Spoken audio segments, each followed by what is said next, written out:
ভাবুন তো, আপনার টেবিলের উপরে রাখা এক কাপ গরম কফি ধীরে ধীরে ধোয়া উঠছে, গন্ধে মন ভরে যাচ্ছে। এই ছোট্ট একটা চুমুক শুরু হয়েছিল হাজার হাজার কিলোমিটার দূরে, বিশ্বের সবচেয়ে রহস্যময় সব পাহাড়ে।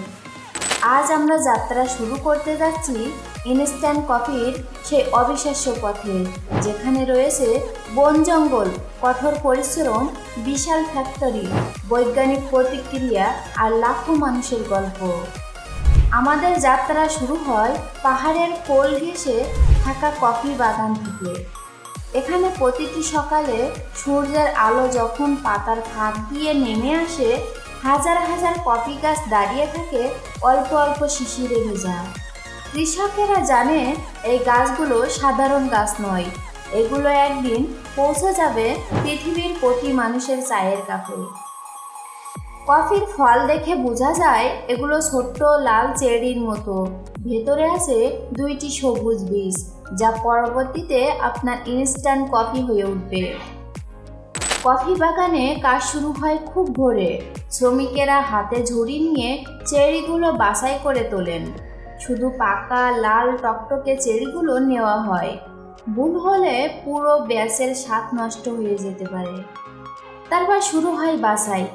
পানিতে ভিজিয়ে যেসব ফল ভেসে ওঠে সেগুলো বাদ দেওয়া হয়, শুধুমাত্র ভারী সম্পূর্ণ পরিপক্ক ফলগুলোই যায় পরের ধাপে। এবার চেরির খোসা ছাড়ানো হয়। এত সুন্দর লাল ফলের ভিতরে থাকে সাদা লেসাদার স্তর, আর তার নিচে লুকিয়ে থাকে আসল সম্পদ, সবুজ কফি বিন। এই বিনগুলো প্রথমে ধুয়ে, তারপরে আবার ধুয়ে পরিষ্কার করা হয়, তারপর শুকানো হয় রোদে। শক্ত কাঠের বিছানার উপরে শুয়ে থাকা হাজার হাজার বিন, যেন সূর্যের সঙ্গে তাদের একটি চুক্তি আছে।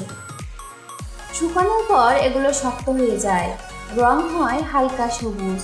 এটাই কফির পরিচিত জন্ম। এবার তাদের নিয়ে যাওয়া হয় বিশাল রোস্টিং প্ল্যান্টে। এখানে জন্ম নেয় সে গন্ধ যা আপনার মনকে এক মুহূর্তে সতেজ করে দেয়। রোস্টিং মেশিনের ভিতরে 400 ডিগ্রির আগুনে বিনগুলো পাল্টাতে থাকে, রং বদলাতে থাকে, সবুজ, হলুদ, বাদামি, ঘন চকলেটের রং। যখন বিনগুলো ক্র্যাক শব্দ করে ভেঙে ওঠে, তখনই বোঝা যায় স্বাদের নতুন অধ্যায় শুরু হলো। রোস্টিং শেষ হলে বিনগুলো ভাঙা হয় শক্ত স্টিলের গ্রাইন্ডারে। এই গুঁড়ো করা কফি হবে ইনস্ট্যান্ট কফির ভিত্তি। কিন্তু এখানে একটি গোপন প্রতিক্রিয়া রয়েছে, এটাকে বলে এক্সট্রাকশন। গুঁড়ো কফিকে বিশাল স্টিল ট্যাঙ্কে দেওয়া হয়। গরম পানি দিয়ে কফির ভিতরের গন্ধ, তেল, স্বাদ সব উপাদান বের করে আনা হয়। এই কফি তরল হলো ইনস্ট্যান্ট কফির মূল রস। তারপর শুরু হয় শুকানো। দুইভাবে শুকানো হয়। তরল কফি গরম বাতাসে স্প্রে করার সঙ্গে সঙ্গে এক মুহূর্তে শুকিয়ে শুষ্ক পাউডার হয়ে যায়। প্রথমে কফিকে ফ্রিজ করা হয় কঠিন বরফে, তারপর ভ্যাকুয়াম করে বরফ সরিয়ে শুধু গন্ধ আর স্বাদ রাখা হয়, ফলে কফির স্বাদ থাকে আরও সমৃদ্ধ। এবার সেই শুকনো কফি পাউডারকে অটোমেটিক মেশিনে ভরা হয় কাঁচের জার বা স্যাশেতে।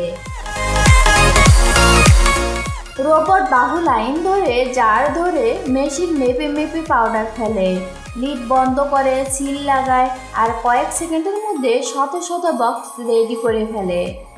এরপর চলে যায় ল্যাব টেস্টে। স্বাদ, ঘ্রাণ, আর্দ্রতা, কালার সব কিছু নিখুঁত কিনা। এরপরই প্যাকেটগুলো বের হয় বড় কনভেয়ার বেল্টে, যার শেষ প্রান্তে আছে ট্রাক, জাহাজ, কার্গো, বিমান। এভাবেই কফি পৃথিবীর এক প্রান্ত থেকে আরেক প্রান্তে চলে যায়। হয়তো আপনি এখন অফিসে আছেন, হয়তো রাত জেগে পড়তেছেন, হয়তো বন্ধুর সাথে আড্ডায় মেতে আছেন, হয়তো একা বসে আছেন বারান্দায়। এক চামচ ইনস্ট্যান্ট কফি মগে দেওয়া হলো। গরম পানি ঢালার সঙ্গে সঙ্গে তার ভিতরে লুকিয়ে থাকা পুরো যাত্রাটি বেরিয়ে আসে। বাঁশ মুড়তে থাকে, যেন সেই পাহাড়ি বাগানের সকাল, যেন সেই রোস্টারের আগুন, যেন সেই ফ্যাক্টরির বাস্তবতা। সব মিলে আপনি যে চুমুক নিলেন তা আসলে হাজার মাইলের গল্প। এক কাপ কফি শুধু পানিই নয়, এটি একটি যাত্রা। কৃষকের পরিশ্রম থেকে শুরু করে বিজ্ঞান, তাপ, রোস্টিং, প্রযুক্তি সব মিলিয়ে জন্ম নেয় একটি স্বাদ, যা প্রতিদিন আপনার সকালকে নতুন করে জাগিয়ে তোলে। পরের বার যখন কফির কাপ হাতে নেবেন, এক মুহূর্তে ভাববেন এক চুমুকের পেছনে কত মানুষের গল্প লুকিয়ে আছে। আমার এই ভিডিওটা যদি ভালো লাগে তাহলে চ্যানেলটা সাবস্ক্রাইব করে আমার সাথে থাকবেন।